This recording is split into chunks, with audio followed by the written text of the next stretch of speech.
Good morning students. आज इस video में हम बीकॉम पार्ट फर्स्ट के एबीएसटी विषय के सेकंड पेपर बिजनेस स्टैटिस्टिक्स में स्टैटिस्टिकल एवरेजेस का टॉपिक पढ़ेंगे। इससे पिछले वाले वीडियो में हम अर्थमेटिक मीन अंकगणितीय माध्य कर चुके हैं। अब नेक्स्ट सेकंड सांख्यिकीय माध्य आता है मध्य का या मीडियन। तो पहले हम समझते हैं कि मध्य का या मीडियन से क्या आशय है। तो जैसा इसका नाम है मध्य का, यानी कि बिल्कुल बीच का, मध्य का, कि मध्य का जो एक ऐसा सांख्यिकीय माध्य है जो समंकमाला के बीच में आता है, यानी यह वो मूल्य है जो कि पूरी समंकमाला को दो बराबर भागों में बांटता है। आधे मूल्य इससे कम होते हैं और आधे मूल्य इससे ज्यादा होते हैं, तो इसलिए हम इसको मध्य का कहते हैं, क्योंकि ये दो भागों में, दो बराबर भागों में श्रेणी को बांटता है। अब देखते हैं कि इसकी गणना हमें कैसे करनी है। तो मध्यका की गणना करने के लिए पहले तो हमें ये देखना होगा कि कौन सी श्रेणी है। तो श्रेणी के अनुसार ही इसमें हमें कैलकुलेशन करना होता है। तो सबसे पहले आती है व्यक्तिगत श्रेणी। तो यदि व्यक्तिगत श्रेणी इंडिविजुअल सीरीज हमें दी हुई है, यानी कि इंडिविजुअल सीरीज में पहले समझा चुकी हूँ। इंडिविजुअल सीरीज का मतलब है कि इंडिविजुअल वैल्यूज हमें दे रखी हो, या यूं कहें कि हर मूल्य की फ्रीक्वेंसी 1 है। तो व्यक्तिगत श्रेणी यदि है तो सबसे पहले हमें ये करना है कि मूल्यों को, पदों को आरोही या अवरोही क्रम में अरेंज करना है, व्यवस्थित करना है। बढ़ते हुए क्रम में या घटते हुए क्रम। आमतौर से हम बढ़ते हुए क्रम में ही करते हैं, विशेष परिस्थिति में ही आपको अवरोही क्रम में करना है। तो सबसे छोटे वाला मूल्य सबसे पहले, फिर उससे बड़ा, फिर उससे बड़ा, इस तरह से आपको व्यवस्थित करना है। उसके बाद में हम मीडियन कैलकुलेट करने के लिए एम, कैपिटल लेटर एम का यूज करेंगे और फॉर्मूले के माध्यम से साइज ऑफ आइटम निकालेंगे। साइज ऑफ आइटम के लिए हम फॉर्मूला यूज करेंगे n+1/2।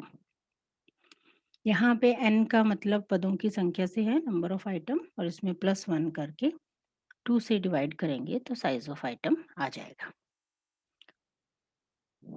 तो इस तरह से जो साइज ऑफ आइटम आएगा, जितने वह मूल्य आएगा उस मूल्य को हम श्रेणी में देखेंगे जो कि हमने व्यवस्थित की है, और वही हमारा मध्यका का आंसर होगा।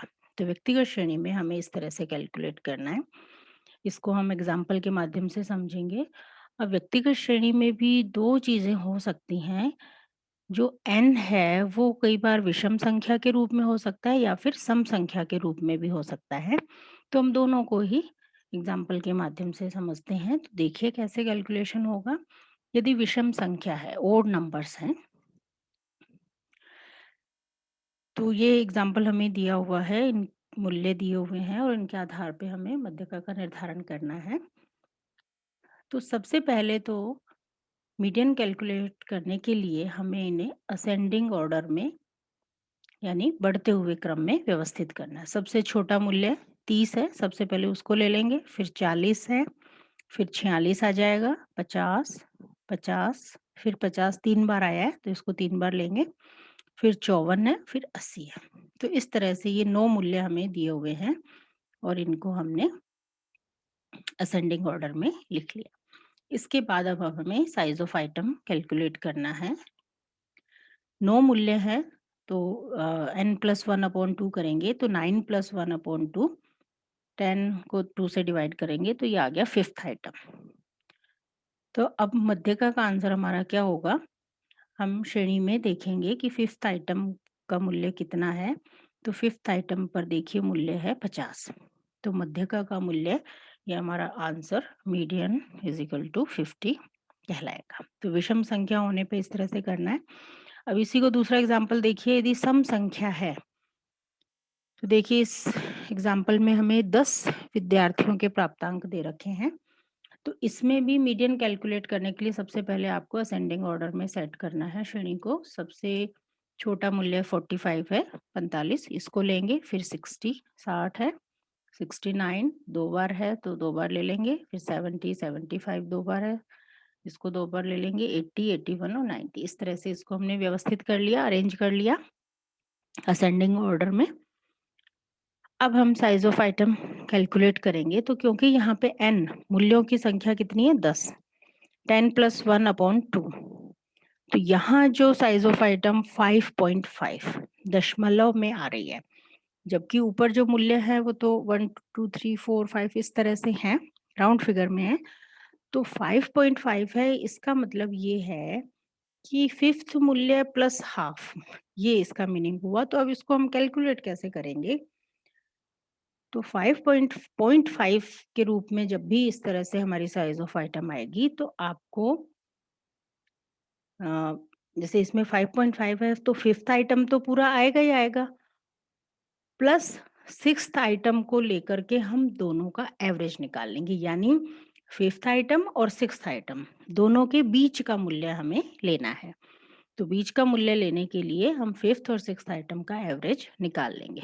तो fifth item plus sixth item यानी कि 70 + 75 डिवाइडेड बाय 2, तो ये एवरेज आ गया 72.5। तो अब मीडियन की वैल्यू हमारी 72.5 कहलाएगी। तो इस तरह से आपको देखना है कि यदि सम संख्या है तो निश्चित रूप से, क्योंकि 2 से ही डिवाइड करना है हमेशा, तो 0.5 के रूप में आएगा।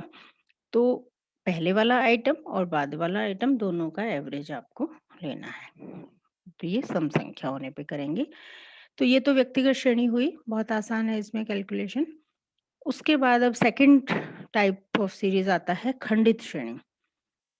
खंडित श्रेणी वो श्रेणी है जिसमें मूल्य अलग-अलग दिए हुए होते हैं, हर मूल्य अपने आप में निश्चित होता है और हर मूल्य के सामने उसकी फ्रीक्वेंसी दी हुई होती है। तो वो खंडित श्रेणी कहलाती है। तो खंडित श्रेणी डिस्क्रीट सीरीज में हम कैलकुलेशन किस तरह से करेंगे, क्या प्रक्रिया अपनाएंगे उसके लिए, तो देखिए सबसे पहले तो वही हमें आरोही क्रम में व्यवस्थित करना है मूल्यों को। उसके बाद क्योंकि यहाँ पे खंडित श्रेणी है, फ्रीक्वेंसी भी हमें दी हुई है, तो हमें क्या करना है कि कॉमुलेटिव फ्रीक्वेंसी ज्ञात करनी है। कॉमुलेटिव फ्रीक्वेंसी का मतलब है कि हर नेक्स्ट वाली फ्रीक्वेंसी को हमें जोड़ते जाना है, यानी सबसे पहले वाली फ्रीक्वेंसी ले लेंगे, उसके बाद में फर्स्ट और सेकंड दोनों को जोड़ करके फिर ले लेंगे, फिर फर्स्ट सेकंड थर्ड तीसरी को भी उसमें जोड़ देंगे, फिर फोर्थ को भी। तो इस तरह से उसको एक्यूमुलेट करते जाएंगे, तो वो कॉमुलेटिव फ्रीक्वेंसी कहलाती है। तो ये संचयी आवृत्ति हमें ज्ञात करनी है। उसके बाद में मीडियन वैल्यू कैलकुलेट करने के लिए हम n + 1/2 का फॉर्मूला साइज ऑफ आइटम के लिए कैलकुलेट करेंगे। n + 1/2 करने पर जो मूल्य आएगा उसको हम संचयी आवृत्तियों में देखेंगे, जहां पहली संचयी आवृत्ति में वो मूल्य आएगा उसके सामने वाला जो भी पद मूल्य होगा वही मध्यका का मूल्य कहलाएगा, यानी वही मध्यका का आंसर होगा, मीडियन कहलाएगा। इसको भी समझने के लिए आप ये एग्जाम्पल देखिए, इलस्ट्रेशन। अब देखिए इसमें आपको वेजेस और नंबर ऑफ वर्कर ये दो चीज दे रखी है। वेजेज है 100 500 1000 1500 2000 और 2500, और उनके सामने उनकी फ्रीक्वेंसी नंबर ऑफ वर्कर 5 7 10 12 8 और 7 दी हुई है। तो पहली बात तो कोई भी क्वेश्चन करने में आपको ये देखना है कि श्रेणी कौन सी है। तो यहाँ साफ साफ पता चल रहा है ये खंडित श्रेणी हमें दी हुई है, तो हम खंडित श्रेणी की प्रोसेस से ही इसमें मीडियन का कैलकुलेशन करेंगे। तो यहाँ पे हमें श्रेणी को व्यवस्थित करने की आवश्यकता नहीं है, क्योंकि श्रेणी ऑलरेडी व्यवस्थित ही हमें दी हुई है, असेंडिंग ऑर्डर में ही है। तो हम वेजेस ले लेंगे, उसके सामने नंबर ऑफ वर्कर यानी उसकी फ्रीक्वेंसी लिख लेंगे। तो पद मूल्य और फ्रीक्वेंसी हमें दी हुई है। पद मूल्य को हम एक्स से शो करते हैं, तो वेजेस जो हो गई वो एक्स हो गई और नंबर ऑफ वर्कर एफ हो गई फ्रीक्वेंसी। अब इसको टेबल के रूप में हम लिख लेंगे और कॉमुलेटिव फ्रीक्वेंसी कैलकुलेट करेंगे। तो जैसा अभी मैंने बताया था, कॉमुलेटिव फ्रीक्वेंसी के लिए फर्स्ट फ्रीक्वेंसी 5 है, तो फर्स्ट 5 ही रहेगी। उसके बाद नेक्स्ट में हम 5 + 7 12 कर देंगे, फिर 12 आ गई यहाँ तक। 5 + 7 करने पर फिर 10 उसमें नेक्स्ट और जोड़ देंगे, 22 हो गई, फिर 12 और जोड़ देंगे 34, फिर 8 जोड़ देंगे 42 और फिर 7 49। तो इस तरह से हम हर नेक्स्ट फ्रीक्वेंसी को उसमें जोड़ते जाएंगे ऐड करते जाएंगे तो ये कॉम्युलेटिव फ्रीक्वेंसी हमारी तैयार हो जाएगी। अब साइज ऑफ आइटम के लिए वही n+1/2 का फार्मूला आपको लगाना है। अब यहाँ पे n क्या है, जो नंबर ऑफ वर्कर का टोटल है जो कि 49 है, तो ये n कहलाएगा। तो n 49 + 1/2 50/2 यानी कि size of item 25th item हमारा आ गया। अब इसमें मीडियन कैसे कैलकुलेट करेंगे, जो ऊपर हमने कॉम्युलेटिव फ्रीक्वेंसी बनाई है इसमें हम देखेंगे कि 25th कहाँ पर सबसे पहले आ रहा है। 5 में नहीं है, 12 में नहीं है, 22 में नहीं है, फिर है 34। इसका मतलब 34 में 25 शामिल है।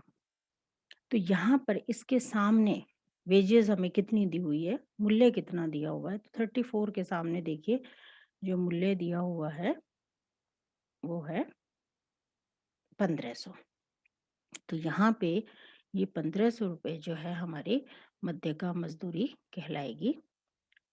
मध्यका का आंसर हमारा 1500 रुपये कहलाएगा। तो इस तरह से खंडित श्रेणी में आपको ये कैलकुलेशन करना है। नेक्स्ट हम लेते हैं, यदि कंटिन्यूअस सीरीज है, सतत श्रेणी है, या जिसको हम अखंडित श्रेणी भी कहते हैं, तो आप कैसे करेंगे। तो उसकी पहले प्रोसेस समझ लेते हैं, फिर हम इसको एग्जाम्पल के माध्यम से समझेंगे। सतत श्रेणी में मध्यका ज्ञात करने के लिए सबसे पहले तो हमें ये देखना पड़ेगा कि श्रेणी अपवर्जी है या समावेशी। यानी कंटिन्यूअस सीरीज में क्या होता है, वर्ग दिए हुए होते हैं, जैसे 0 से 10, 10 से 20, 20 से 30, इस तरह से। तो 0 से 10, 10 से 20 ये श्रेणी कहलाती है समावेशी। और यदि इसकी बजाय हम 0 से 9, फिर 10 से 19 इस तरह से दी हुई है तो वो कहलाती है अपवर्ज्य। तो हमें ये देखना है कि यदि समावेशी दी हुई है, अपवर्ज्य दी हुई है तब तो ठीक है, लेकिन यदि हमें समावेशी दी हुई है तो हमें उसे अपवर्ज्य में परिवर्तित करना होगा। तो आगे हम इन दोनों ही तरह को, समावेशी का मतलब है कि जिसमें अपर लिमिट लोअर लिमिट दोनों उसमें शामिल है। अपवर्जी में ये होता है कि लोअर लिमिट या अपर लिमिट में से एक ही लिमिट उसमें शामिल होती है, दोनों नहीं होती है। तो इसलिए इनका ये नाम समावेशी और अपवर्जी रखा हुआ। तो समावेशी को ध्यान में रखिए, अपवर्जी आपको अपने आप ध्यान रह जाएगी। तो सबसे पहले तो हमें समावेशी अपवर्जी देखना है। समावेशी है तो उसे अपवर्जी में कन्वर्ट करना है। इसके बाद हमें कॉमुलेटिव फ्रीक्वेंसी ज्ञात करनी है, संचयी आवृत्तियां ज्ञात करनी है।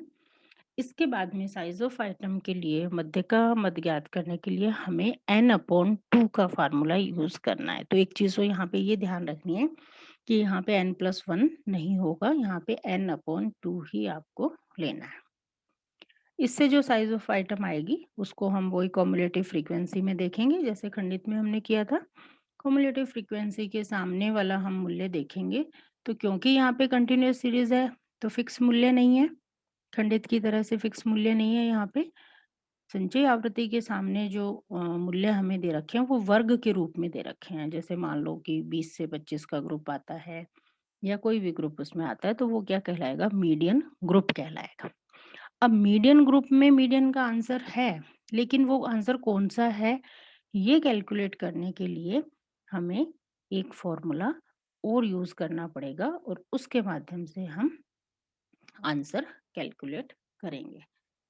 यानी इसमें हम फॉर्मूला आपको यूज करना है, m median is equal to L1 lower limit plus I class interval divided by frequency, bracket में m-c।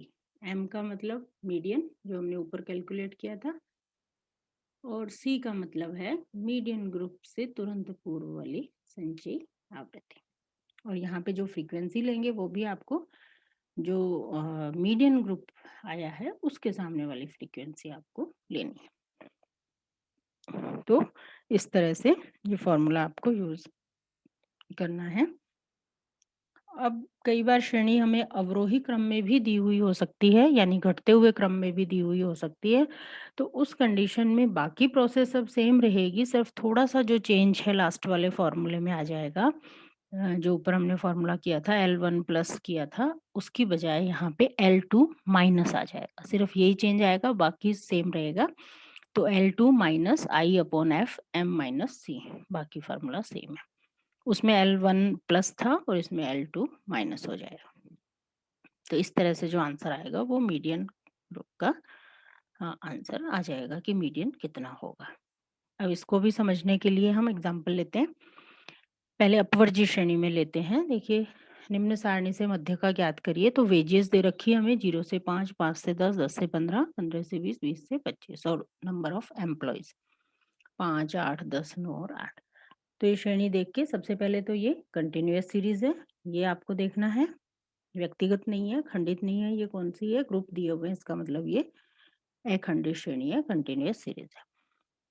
अब कंटिन्यूअस सीरीज में भी ये अपवर्जी है या समावेशी है, तो ये हमें देख करके पता चल रहा है कि इसमें 0 से 5 है, 5 से 10 है। तो इसमें 0 से 5 का मतलब है कि 0 से लेकर के 4.99 तक, और अगले ग्रुप में 5 से लेकर के 9.99 तक। इसका मीनिंग ये होता है, यानी कि 0 और 5 दोनों लिमिट इसमें शामिल नहीं है, क्योंकि 5 यहाँ अपर लिमिट है और सेकंड ग्रुप में वो लोअर लिमिट है, तो दोनों जगह उसको शामिल नहीं करेंगे, 5 एक ही जगह शामिल होगा।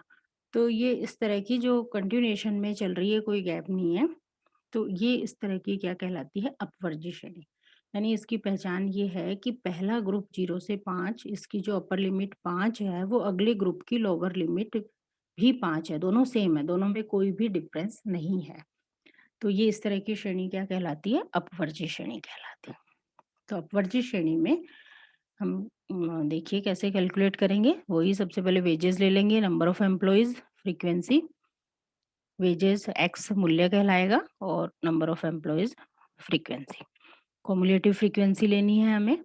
कॉम्युलेटिव फ्रीक्वेंसी तो जोड़ते जाएंगे हर फ्रीक्वेंसी को 5, फिर उसमें 8 जोड़ देंगे 13, फिर उसमें 10 और जोड़ देंगे, फिर 9 और जोड़ देंगे और 8, और इस तरह से लास्ट कॉम्युलेटिव फ्रीक्वेंसी हमारी 40 आ जाएगी। अब हमें साइज ऑफ आइटम कैलकुलेट करनी है, तो उसके लिए एम, यहाँ पर आपको स्मॉल लेटर यूज करना है एम का, और साइज ऑफ आइटम के लिए एन अपॉन सेकेंड आइटम आपको लेना है। तो यहाँ पे क्योंकि टोटल ऑफ फ्रीक्वेंसी एन 40 है, 40 अपॉन टू 20th आइटम आ गया। अब इस 20th आइटम को हम कॉम्युलेटिव फ्रीक्वेंसी में देखेंगे, तो देखिए ये सबसे पहले हमें 23 में मिल रहा है, 23 में शामिल है। तो इसके सामने जो ग्रुप है वो है 10 से 15। ये 10 से 15 का ग्रुप क्या कहलाएगा? मध्य का ग्रुप कहलाएगा। अब मध्य का ग्रुप आ गया हमारा, लेकिन इस मध्य का ग्रुप में, मध्य का ग्रुप का मतलब ये हुआ कि 10 से 15 के बीच में कहीं ना कहीं मीडियन का आंसर है, लेकिन वो आंसर एग्जैक्टली कौन सा है, ये कैलकुलेट करने के लिए हमें नेक्स्ट फॉर्मूला यूज करना है।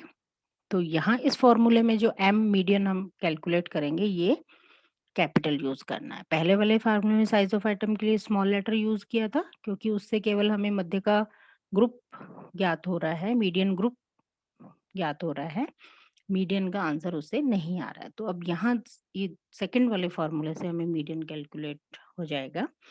तो m is equal to L1 plus I upon F M minus सी।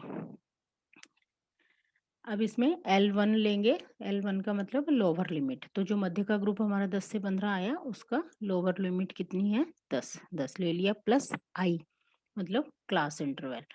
तो क्लास इंटरवल सभी में सेम ही है, 5 है। मध्य का ग्रुप है, इसकी भी क्लास इंटरवल कितनी है? 10 से 15, यानी कि 5 है।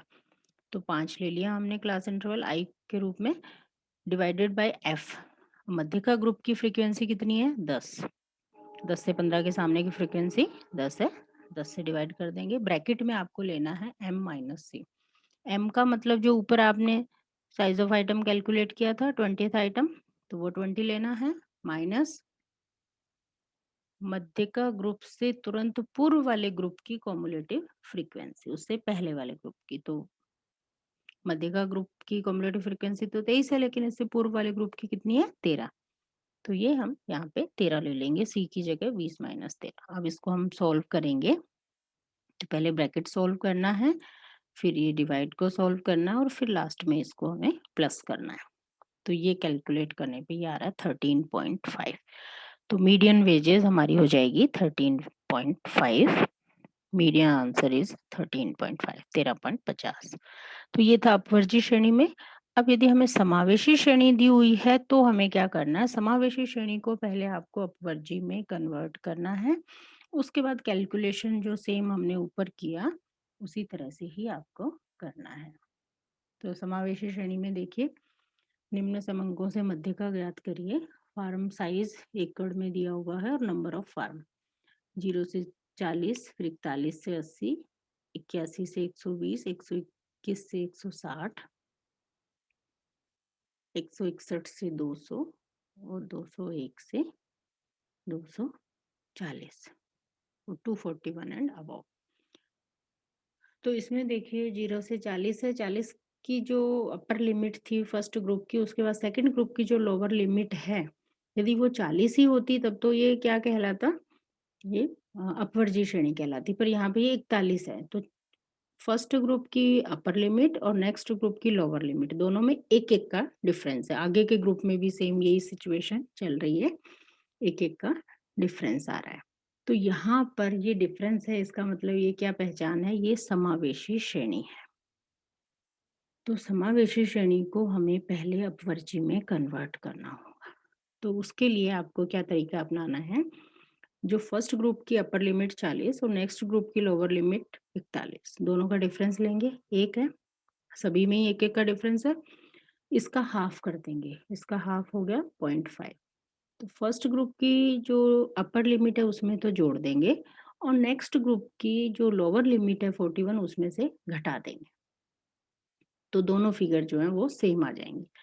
तो ये फर्स्ट ग्रुप तो होगा 0 से 40.5, सेकंड ग्रुप होगा 40.5 से 80.5 और इसी तरह से आगे वाले सब ग्रुप कन्वर्ट हो जाएंगे 80.5 से 120.5, 120.5 से 160.5, 160.5 से 200.5 और 200.5 से 240.5 और लास्ट ग्रुप 240.5 से 280.5।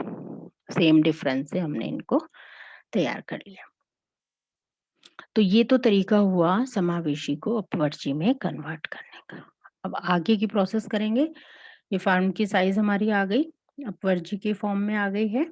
अब इसको फ्रीक्वेंसी, फ्रीक्वेंसी से कॉमुलेटिव फ्रीक्वेंसी 394 है फर्स्ट ग्रुप की फ्रीक्वेंसी, उसको तो एज इट इज ले लेंगे, फिर नेक्स्ट 461 इसमें जोड़ देंगे, तो ये 855 855 आ जाएगी। इसी तरह से नेक्स्ट वाली सब जोड़ते जाएंगे और जोड़ने पर ये लास्ट हमारी टोटल आ गया 2010। एम कैलकुलेट करेंगे। एम कैलकुलेट करने के लिए n/2 का फार्मूला अपनाएंगे, 2010 डिवाइडेड बाय 2, 1005वें मद। 1005वें मद को हम कॉमुलेटिव फ्रीक्वेंसी में देखेंगे तो ये 1246 संचयी आवृत्ति में शामिल है।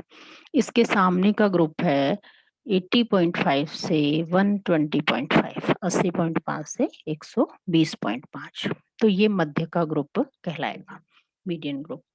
अब इसमें नेक्स्ट फॉर्मूला मीडियन कैलकुलेट करने के लिए कि इस ग्रुप में से आंसर क्या है, जिसको आप आंसर को चेक भी कर सकते हो कि आगे का कैलकुलेशन आपका सही है या नहीं। जो भी आंसर आएगा वो इस ग्रुप के अंदर अंदर ही होना चाहिए, यदि इससे बाहर आ रहा है इसका मतलब कहीं ना कहीं कैलकुलेशन में आपने कोई गलती कर दी है। तो इस तरह से आप इसको चेक भी कर सकते हैं।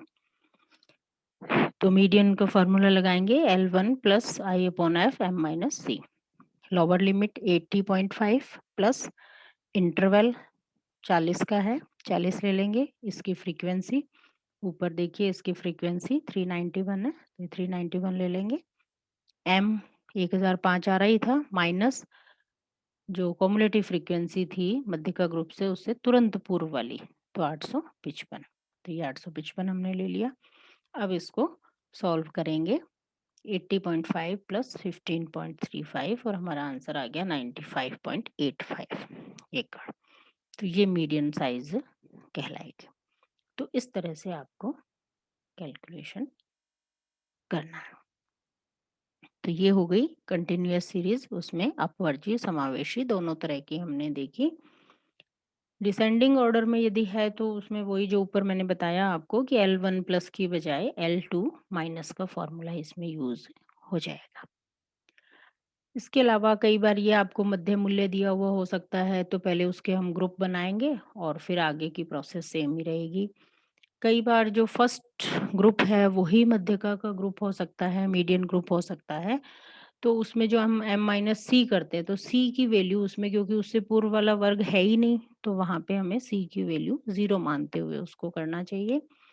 इसी तरह से कई बार एक सिचुएशन ये आ सकती है कि श्रेणी में जो क्लास इंटरवल है वो अलग-अलग है, यानी कि कहीं पे 10 का अंतर है, कहीं 7 का है, कहीं 13 का अंतर आ रहा है, कहीं 2 का, तो अलग-अलग मतलब सेम सेम डिफरेंस, हर ग्रुप जो है सेम क्लास इंटरवल यानी आई कहें कि वो सब में सेम नहीं है।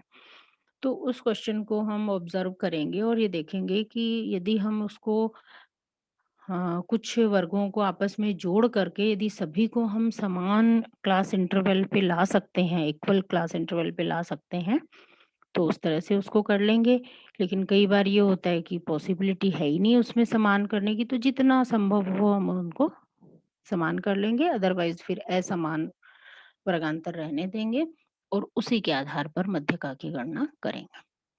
क्योंकि मध्यका के लिए ज़रूरी नहीं है कि सभी वर्ग जो हैं अंतर उनमें समान हो, तो उसके बिना भी हम उसको कैलकुलेट कर सकते हैं। तो इस तरह से मध्यका तीनों तरह की श्रेणियों में व्यक्तिगत, खंडित और अखंडित में हमने देखा कि किस तरह से कैलकुलेट किया जाए।